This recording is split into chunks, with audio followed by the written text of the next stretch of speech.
بل دا د طالبانو چې علامه انور شاه کشمیری سند کې خو ډېر انسانان دي طالبانو ټولو باندې بحث نه کوم بیا ډېر وخت نیول کیږي یو له هغې انسانانو نه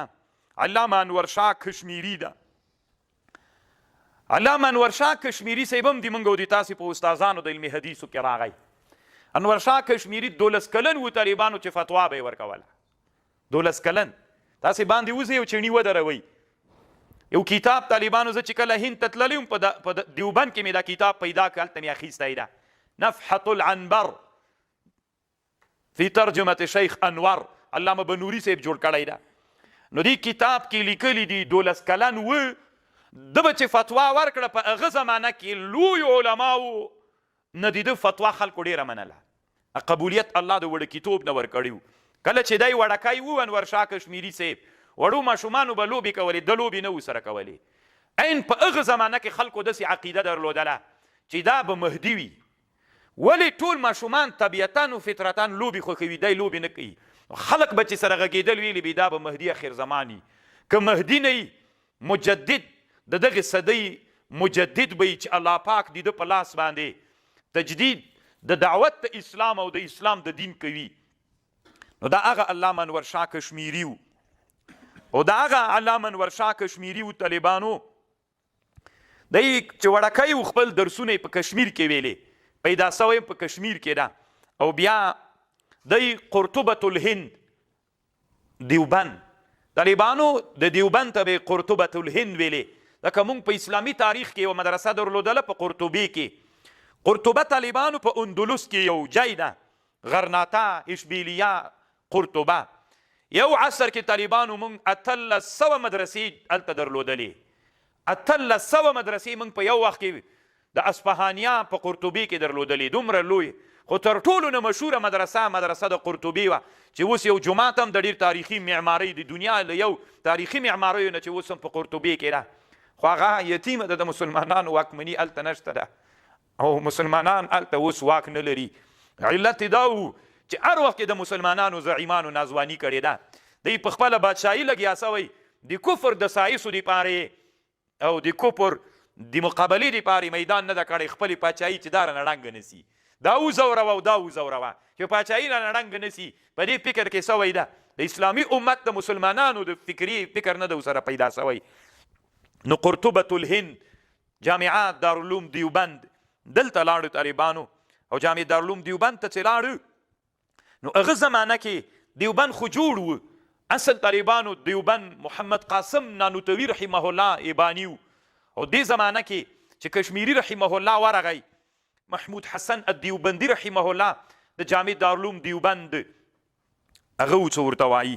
شیخ الحدیث و طالبانو مدرسه و استاذ ډېر مؤثر ده تاسې فکر وکئ نن په غربي نړۍ کې مطبوعات چې ډېره ورانه ده طالبانو د دیوبند سره ورانه ده د دیوبند نه وروسته جامع حقانیې سره ورانه ده دا ورانه په دې وجه باندې طالبانو چې دلته د جهاد او د حریت او د سیاست فکر ژوندی ده که نه طالبانو په بریلو کې مدرسې سته ده په پنجاب کې د پنجابیانو د بریلویانو مدرسې هم سته ده هېڅ کله د کاپیرانو له هغه سره ورانه نه ده هغوی کې طالبانو چې طالب تربیت کیږي داسې طالب تربیت کیږي د مسلمان د اسلام د دین بس څادر په سر راواچوه هو والله او تسبیح اړوه را اړوه کفر ته بیخي متوجه کېږم دی تر هېڅ ورانه نه ده د دغه فکر سره ورانه ده چې مدرسې نه مولا مجاهد راوځي مدرسې نه مولا سیاسي راوځي مدرسې نه مولا داعي او دعوتګر راوځي مدرسې نه مولا د اسلامي دعوت د فکر خپرونکی راوځي دی سره سخته ورانه ده د جامع دارالعلوم دیوبند طالبانو فکریه دا وه علامه انور شاه کشمیری چې جامع دارالعلوم دیوبند ته لاړه په جامع دارالعلوم دیوبند کې د محمود حسن الدیوبندي رحمه الله نه بخاري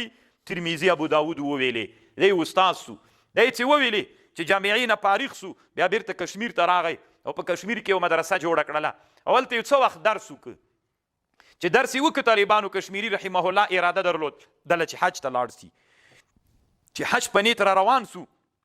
دیوبند ته راغی خپل استاذ محمود حسن الدیوبندي رحمه الله ته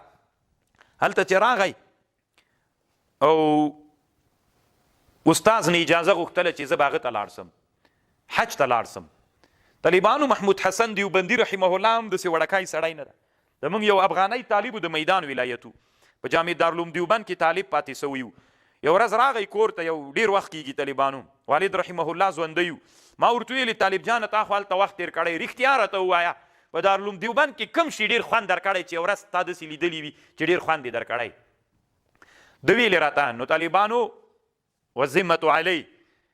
و یو ورځ زه ناست روان وم د جامع دارالعلوم دیوبند ته یو سیک تېرېده وایي د مدرسې مخ ته طالبانو د محمود حسن دیوبندي رحمه الله د محمد قاسم نانوتوي رحمه الله د دوی قبرونه هم دي طالبانو د مدرسې مخ ته هدیره ده وي داسې سیک لاسونه پورته کړل وي اردو باندې ویلې چې د هند د ازادۍ سبب محمود حسن دیوبندي رحمه الله د سلامي قبر ته وک کافرانو هم دومره منل یوې دا راته وویلې بلې دا راته ویلې وي جامع دارالعلوم دیوبند چې نه هلته چې کوم هندوان دي هغوی چې کومې صدقې راوړي جامع دارالعلوم دیوبند ته دومره عقیده د سیک جوړه ده چې کومې صدقې لکه کافران خو هم صدقې کوي جامع دارالعلوم دیوبند ته چې کافران کومې صدقې راوړي وي د جامع دارالعلوم دیوبند ډېر چلښت طالبانو د کافرانو په صدقو باندې هم چې هدایا وي غنم وکړي که نه بې مدرسې ته راوړي دومره یو تاثر الله عز وجل په غلویه روحاني مدرسه کې اچولی ده نو کله چې حج ته تله مولانا انور شاه کشمیري رحمه الله نو بیا هغه ته راغی شیخ الهند ته وایي زه ځم نو شیخ الهند ورته ویلې وی حج نه تیر سه دلته ما سره پاتې سه جامع دارالعلوم دیوبند کې استاد سه ځکه هغه معنا پکې لیدله بیا طالبانو چون استاد یو بیا ورته مسلم نسایي ابن ماجه ورکړل او دلته پکې استاد سو په دیوبند کې استاد سو له 1425 کال نه تر 1432 کاله پورې دلته استازي وکړله 7 کاله طالبان 7 کاله په جامع دارالعلوم دیوبند کې استاد و کله چې 1433 کال راتله علامه شیخ الهند اراده وکړه چې حج ته لاړ سي حج ته چې روان نو بیا چونکې هلته خو انګلیسي استعمار و بیا طالبانو کافرانو انګلیسانو انګریزانو دی ونیو د مالټې په زندان کې 3 کالو څومره میاشتې دی زنداني که دی چې هلته په زندان کې نو ټوله مدرسه انور شاه کشمیري صاحب ته پاتې سوه نو بیا طالبانو علامه انور شاه کشمیري رحمه الله دلته شیخ الحدیث و او عین طالبانو تر ډېره وخته پورې طالبانو دی شیخ الحدیث پاتې سوم فکر کوم 4 څلوېښته پورې 1433 نه چې دی بندي سو 1440 پورې طالبانو دی دلته هغه پاتې سو شیخ الحدیث پاتې سو 2000 طالبانو په دې موده کې علامه انور شاه کشمیري رحمه الله نه فارغین سول چې طالبانو په دغه 2000 کسانو کې یو عالم چې د موږ د لوګر و طالبانو او د موږ د نیکه استاد و زه چې کله جامع دارالعلوم دیوبند ته تللی وم نو دغه د موږ د نیکه سند چې هغه بیا د امام صاحب دوی سند د طالبانو د علمي حدیثو دغه د لوګر عالم چې د موږ نیکه د ده نه دوره کړې وه دی د کشمیري صاحب شاګرد و دا هم ډېر لاند سند د طالبانو ولی الله دهلوي رحمه الله ته ډېر زر رسیږي نو بیا طالبانو هغه سند هم الله عز وجل راته پیدا کړ راوړی مې ده نو 2000 طالبان هلته د ده نه فارغ سول د علامه انور شاه کشمیري رحمه الله نه بیا طالبانو له دې نه بیرته لاړو بل چېرته بیا تللی بیا بیرته بیا دیوبند ته راغلی ده او بیا په دیوبند کې وفات هم د طالبانو د دیوبند مدرسې نه داسې تقریبا لکه دیج نه د موږ تر کوره پورې لږ زیات لري دومره اندازه قدر ته جامع دارالعلوم دیوبند ته نږدې د دوی مقبره د طالبانو د کشمیري د خاندان د ده زوی انور شاه کشمیري ټوله کورنۍ لوحې پې لیکلي دي الله دې تاسې هم ورولي طالبانو دومره خوند کوي که نه بیا د جامع دارالعلوم دیوبند مدرسې مخ ته د هغه د یوه بله یو خو مخ ته منځ کې صرف سرک ده د سرک مخ ته طالبانو یوه ادیره ده د دیوبند لولي علما پکې مدفون دي او واړه قبرونه دي طالبانو په سنتو د رسول الله صلی الله علیه وسلم باندې برابر صرف یوه لوحه ورسره لیکلې هرې لوحې ته چې ګوري طالبانو خوند کوي که نه چې تر حد نه ډېر نو الله پاک د دوی ارواح په اعلی علین کې وګرځوي علامه انور شاه کشمیري رحمه الله طالبانو څه باندې 20 ورځو کې ټول فتح القدیر کتلی عمره تیزه حافظه یې وه څه باندې 20 ورځو کې کتلی بیا اختصار هم کړی ده بیرته یې چونکې فتح القدیر عادت دا لري چې په هدایې ډېر ردونه کوي هغه کتلی هم ده فتح القدیر مختصر کړی هم ده بیرته د فتح القدیر جوابونه هم کړي تر کتاب الحج پورې خو کاش کې لیکل سوي وای طالبانو چې دا اوس چېرته ده ورکه ده ستا ده نستره ده